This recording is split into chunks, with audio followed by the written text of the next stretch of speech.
ශාලෝම් ඔබට සුබ දවසක් වේවා. සිංහල බසින් හේබ්‍රෙව් උගනිමු. බයිබලයේ හේබ්‍රෙව් භාෂාව දැන ගැනීම කිතුනුවට අවශ්‍යයි. කළු සුදු රූපවාහිනියකින් ටෙලිනාට්‍යයක් නරඹන්නට පුළුවන්. ඒ වර්ණ රූපවාහිනියකින් නරඹනකොට ඒ වඩාත් විචිත්‍රවත්ව අලංකාරව එම ටෙලිනාට්‍ය අපිට නරඹන්නට පුළුවන්. එසේම ශුද්ධ බයිබලයේද අපගේ භාෂාවන්ගෙන් හෝ පරිවර්තක භාෂාවකින් තේරුම් ගැනීමටත් ඒ විග්‍රහ කිරීමටත් අපිට කරන්න පුළුවන් දෙයක්.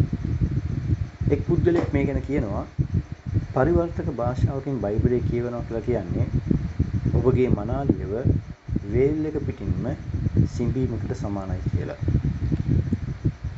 ඒ ලේඛනගත කරන ලද මුල් භාෂාවෙන් ඉගෙනගෙන ඒ හරහා තේරුම් ගැනීම හා විග්‍රහ කිරීම තුළ ඒ ඉතාමත් අර්ථවත් ආකාරයෙන් තේරුම් ගැනීමටත් විග්‍රහ කිරීමටත් පුළුවන්කමක් තිබෙනවා. එසේම ශුද්ධ ලියවිල්ල ගැන ගැඹුරු අධ්‍යයනයක යෙදෙන කල එහි මුල් කොටස වන පැරණි ගිවිසුම නැත්නම් මුල් ගිවිසුම මුලින්ම ලියන ලද භාෂාව වන හීබ්‍රෙව් භාෂාව ගැන යම් අවබෝධයක් ලබාගෙන තිබීම ඉතාමත් වැදගත්. එසේම ශුද්ධ බයිබලයේ කොටස් අධ්‍යයනය කිරීමේදී කිතුණු පාඨකයා විසින්ම එහි මුල් අර්ථයට අනුව එය අවබෝධ කරගෙන ඒ අනුව අර්ථ දැක්වීමට පාඨකයා උනන්දු කිරීම මෙන්ම මෙම භාෂාව භාවිතයෙන් ගිලිහී යන භාෂාවක් වුවත් ශුද්ධ ලියවිල්ලේ මුල් භාෂාව වන බැවින් එය කිතුණු අපගේ භාවිතයෙන් ගිලිහී යාමට ඉඩ නොතැබීම මාගේ මේ ප්‍රයත්නයයි. එසේම සමහර දේශකයන් විසින් යම් අවස්ථාවලදී හීබ්‍රෙව් වචන භාවිතයට ගැනෙන අතර ඒ සඳහා යම් මඟ පෙන්වීමක් හා උපකාරයක් වීමද මෙමගින් සිදුවනු ඇතැයි මම විශ්වාස කරමි. හීබ්‍රෙව් භාෂාව ගැන පුංචි හැඳින්වීමක් කරන්න කැමැතියි. හීබ්‍රෙව් භාෂාව වසර 3000ක් පමණ පැරණි භාෂාවක්. මෙය සෙමිටික භාෂා ගණයට සම්බන්ධකම් කියන ෆිනීෂියන්, කානානීය, ඇරමේයික් යන භාෂාවන්ගෙන් එකක්. මෙම භාෂාවන් වල සම්මිශ්‍රණයක් ලෙස හීබ්‍රෙව් භාෂාව හඳුන්වන්නට පුළුවන්. හීබ්‍රෙව් භාෂාවේ වර්ධනය ඇති වූයේ ඊශ්‍රායෙල් ජනතාව මිසරයේ ගෝෂේන් ප්‍රදේශයේ සිටින අවධියේදී බව බොහෝ විශාරදයන්ගේ මතයයි. මෙය ක්‍රිස්තු පූර්ව 9 වන සියවසේ සිට ලිඛිත භාෂාවක් ලෙස පැවතුණු අතර අරාමීය භාෂාවද හීබ්‍රෙව් භාෂාව සමග ව්‍යවහාරික භාෂාවන් ලෙස පැවතිලා තියෙනවා. හීබ්‍රෙව් යනුවෙන් දක්වන ඉව්රි හෝ එබෙර් යන උත්පත්ති 10 21 වේ ඇති තැනැත්තාගෙන් ආරම්භ වූවක් ලෙස මෙය සැලකෙනවා. මොහු නෝවාගේ පුතෙක් වන ෂෙම්ගේ මීමුනුමරාගෙන් මෙය ආරම්භ වුණ මෙම නාමය ආරම්භ වූ බව තමයි විශාරද මතය. එසේම ශුද්ධ බයිබලයේ පැරණි ගිවිසුමේ එසේත් නැත්නම් මුල් ගිවිසුමේ ඇති හීබ්‍රෙව් වචන ප්‍රමාණය 7000ක් පමණයි. සමහර වචන එක්වරක් පමණයි. ඒ නිසා මේ වචනවල අර්ථය දැන ගැනීම ඉතාමත් අසීරු වෙලා තියෙනවා.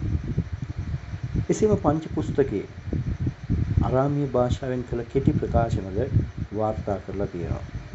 එනම් ලාබන් විසින් අරාමීය භාෂාවෙන් පැවසූ වචනය ජාකොබ් විසින් හීබ්‍රෙව් භාෂාවෙන් වෙනස් කළ බව සඳහන් වෙනවා. ලාබන් ඊට සාක්ෂි ගොඩ යන ඇරමේයික් අරුත ඇති ඉදර් සහ දූතා යන නම ලැබුවා කියලා උත්පත්ති 31:47 තියෙනවා. එහෙත් ජාකොබ් ඊට සාක්ෂි ගොඩ යන හීබ්‍රෙව් අර්ථ ඇති ගල්ලෙබ් යන නම ලැබුව බව තමයි එහි සඳහන් වෙන්නේ. ඒ අනුව ලාබන් සමග ජාකොබ් කතා කළේ අරාමීය භාෂාවෙන් බව උපකල්පනය කරන්නට පුළුවන්.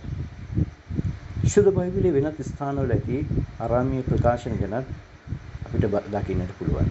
ජෙරමියා 10:11, දානියෙල් 2:4 සිට 7:28 දක්වා සහ එස්රා 4:8 සිට 6:18 දක්වා 7 වන පරිච්ඡේදයේ 12 සිට 26 දක්වා කොටසත් අරාමීය භාෂාවෙන් ලියවුණු කොටස් බව විශාරද මතයයි. මුල්ම හීබ්‍රෙව් ශිලා ලේඛනයක් වන ගෙසෙර් ලිත සලමන් රජතුමාගේ කාලයේ ලියා ඇති බව සොයාගෙන තිබෙනවා. එහි හීබ්‍රෙව් භාෂාව ව්‍යක්ත භාෂාවක් ලෙස දකින්නට පුළුවන්. එහෙත් දැනට ඊශ්‍රායලයේ පවතින හීබ්‍රෙව් භාෂාව බයිබලයේ හීබ්‍රෙව් භාෂාවට හාත්පසින්ම වෙනස්. ඒ දැන් නවීකරණය වී තියෙන බවත් ඔබ මතක තබා ගත යුතුයි. විප්‍රවාසය දක්වාම ඊශ්‍රායල් ජනතාව කතා කළේ හෙබ්‍රේව භාෂාව. එහෙත් කල්යාමෙන් හෙබ්‍රේව භාෂාව ආගමික කටයුතු වලට පමණක් සීමා කොට ව්‍යවහාරික භාෂාව ලෙස අරාමීය භාෂාව යොදාගත් බව අපිට දකින්නට පුළුවන්. අලෙෆ් බෙට් ඉවරි ඇල්ෆබෙට් නැත්නම් හෙබ්‍රේව අක්ෂර මාලාව. අපි ඉගෙන කල්පනා කරලා බැලුවොත් මේක ඔබගේ සිංහල බයිබලයේ ඔබට දකින්න පුළුවන්. අපගේ 1938 පැරණි අනුවාදය කරන බැලුවොත් ගීතාවලිය 119 වෙනි ගීතිකාවේ කොටස් 22කට එම ගීතිකාව බෙදා තිබෙන අතරම කොටස් 22 මාතෘකාවන් ලෙස හෙබ්‍රේව අක්ෂර මාලාවේ 1 සිට 22 දක්වා හෙබ්‍රේව අක්ෂර මාලාවේ අක්ෂර 22ක් තියෙනවා. ඒ අක්ෂර 22කට අනුව ඒ කොටස් 22 බෙදා තිබෙන ආකාරය ඔබට දකින්නට පුළුවන්. ඇල්ෆබෙට් කියන වචනේ බොහෝ උගතුන් ප්‍රකාශ කරන්නේ මේ ඇල්ෆබෙට් කියන වචනේ ආරම්භ වන්නේ අලෙෆ් බෙට් කියන හෙබ්‍රේව භාෂාවේ මුල් අක්ෂර දෙකෙන්. අලෙෆ් බෙට් කියන මුල් අක්ෂර දෙකකින් පටන් ගත්තු ඇල්ෆබෙට් කියන වචනේ ග්‍රීක භාෂාවට ඉක්පසුව අපිට දකින්න පුළුවන් ඉංග්‍රීසි භාෂාවට පරිවර්තන වෙලා ඒක ව්‍යවහාරයට පැමිණෙන ආකාරය අපිට දකින්න පුළුවන්. ඒ වගේම තවත් සමහරුන් කියන දේ තමයි බ්‍රිටිෂ් කියන වචනේ. බ්‍රිතාන්‍යන්ට ඒ බ්‍රිටිෂ් කියන වචනේ පැමිණෙන්නේ ඊශ්‍රායල් ජාතිකයන්ගෙන් කියලා. ඒට හේතුව ඒ යුදෙව්වරුන්ගේ ආభాෂයේ යුදෙව්වරුන්ගේ බලපෑම ඊශ්‍රායල් ජනතාවට ඇති වෙනවා. ඒ ඇතිවීමත් සමග බෙරිත් ඉෂ් එහෙම නැත්නම් ජීවිසුමේ මිනිසා කියන අර්ථය ඇති බ්‍රිටිෂ් කියන වචනය නිර්මාණය වූ බව සමහරුන්ගේ අදහස් වෙලා තියෙනවා. හෙබ්‍රේව අක්ෂරමාලාවේ තියෙන්නේ ව්‍යංජන අක්ෂර 22ක් විතරයි.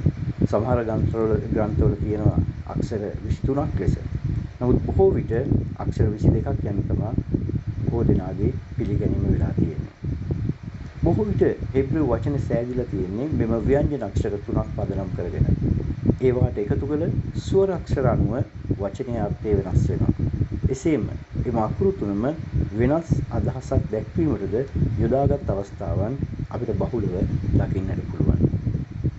හෙබ්‍රේව භාෂාවේ ස්වර අක්ෂර නොමැති අතර ස්වර අක්ෂර සඳහා භාවිතාව කරන ලකුණු ක්‍රිස්තු වර්ෂ 7 වන සියවසේ පවන සිටි ජුදෙව් ආචාර්යවරුන් මෙසරොඩ්ස් කියලා කියනවා.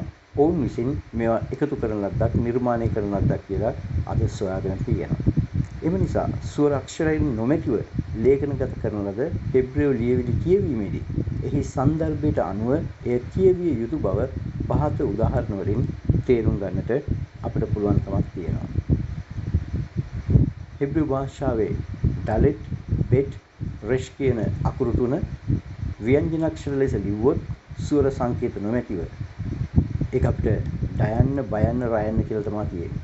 හැබැයි මේ අකුරු තුනට ස්වර සංකේත යොදන කල මෙහි ශබ්දය වෙනස් වෙනවා.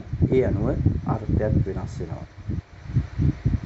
පළවෙනි වචනේ තියෙන ආකාරයට ඩවාර් කියලා මේ වචනය අපි උච්චාරණය කළොත් එහි අර්ථය වචනේ කියන තේරුම තමයි තියෙන්නේ. එහෙත් දෙවන වචනේ ඩෙවෙර් එහි තියෙන ස්වර සංකේත වෙනසත් සමග ඒක ඩෙවෙර් කියලා තමයි ඒ වචනේ උච්චාරණය වෙන්නේ. ඒතර එහි අර්ථය වසංගතය යන අර්ථය තියෙන්නේ. ඒතර ඔබට දකින්න පුළුවන් එකම අකුරු තුනක් ඒ මුල් අවස්ථාවේදී තියෙන ඒ මුල් අකුරු තුන පමණයි දෙවෙන වචනේ තියෙන්නේ. හැබැයි මේ වචන දෙකේ ශබ්දේ වෙනස්, තේරුමක් වෙනස්. ඒකට එකතු වෙන ස්වර සංකේත අනුව ඒ වෙනස් වන ආකාරය ඔබට දකින්න පුළුවන්. ඒ වගේම තමයි බෙත් කියන වචනේ. බෙත් කියන වචනේ හෙබ්‍රේව භාෂාවේ නිහි අර්ථය වෙන්නේ නිවස කියන අර්ථය.